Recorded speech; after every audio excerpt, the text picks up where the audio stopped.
Okay, now we have written the opening balance of the raw materials. We write the balance under details, we write brought down and 15,000, the amount of which is the raw material of which comes from the last month we have been, or even the last year that we were doing.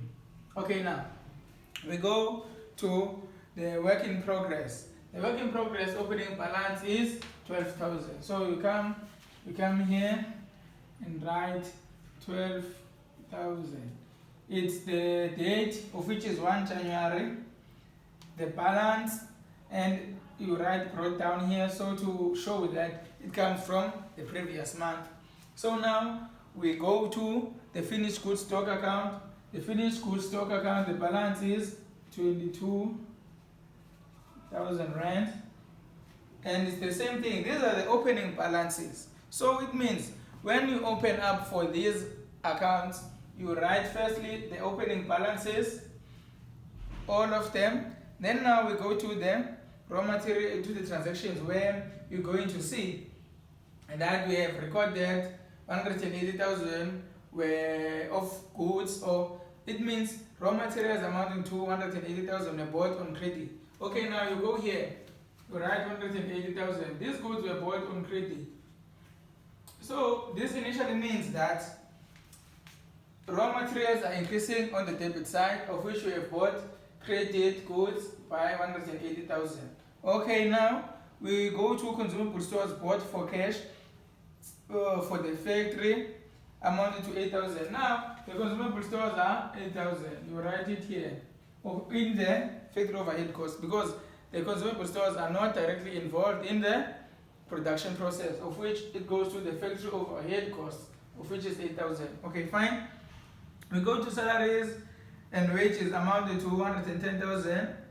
9,000 of this was for direct labor, and the balance was indirect labor. So it means now for indirect labor you have to go and write the balance, of which it says now 110,000 minus 90,000, you get 20,000. So it means the 20,000 is for indirect labor. You write it on the debit side. You always indicate which side are you writing on. The D stands for the debit side and C stands for the credit side. And this is the factory overhead account section.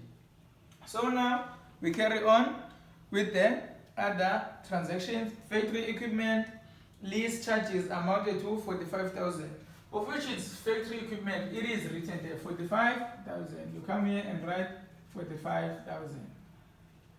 So I want to make sure that it is very clear. We know the double entry system in ledger accounts. The double entry system stipulates that when you have written a contract account on the debit side, you go to it and write on the credit side with the same amount, of which it means if you debit an account with this amount, you go and credit the other contract account by the same amount. This applies here. You see here it is written raw material issued, and this raw material issued will come in the work in process account and be that same amount that will be written there. You're going to see this as long as we go. We come here, work in process. Work in process is closed door by finished goods. Now work in process debits, work in process debits finished goods. You see here work in process, and here it's finished goods. It should be the same amount so that we have a balancing thing. Okay, now we go on to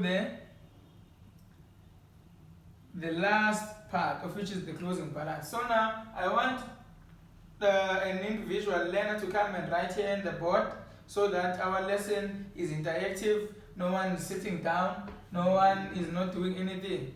Yes, Sibusiso, come and write the closing balance of raw materials. Yes, that's very good. The closing balance of raw materials is 11,000. Yes, and you will continue now with this activity. And where you have questions, I will assist you. I will move around the class to make sure that everyone is doing it. Thank you so much.